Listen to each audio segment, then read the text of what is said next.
Hello guys, welcome back to my another mini blog. तो मु medical को आसी जाइली। मेडिकल रे मोर किछ काम थिला तो एठी गछ मान को देखिले आम घर को नहीं जावाक ए गछ मान को इच्छा होता। मु आसी जाइली आम स्वास्थ्य केन्द्र पांड्रीपड़ा को। पांड्रीपड़ा आपण मैंने तो जानते मो ना बजरंग। तो बजरंग प्रभु को माने भगवान को देखिले मत बहुत ही अनुभव हुए। तो मु बजरंग महाप्रभु बहुत ही भल पाए। तो मते आम पांड्रीपड़ा स्वास्थ्य केन्द्र गार्डन बहुत ही भल लगे। साजसज्जा शिष्टाचार मत बहुत ही भल लगी।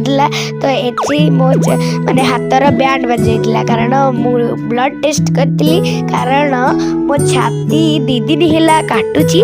तो मुझे छाती देखापी कहले ब्लड टेस्ट करने आम पांड्रीपड़ा मेडिकल किसी माने घर मु दृश्य देखई दूची आपण माननकु। आपण मैंने आम पांड्रीपड़ा को मेडिकल देखी आम मते लाइक कमेंट शेयर सब्सक्राइब निश्चित करदे। रहिली। जय जगन्नाथ।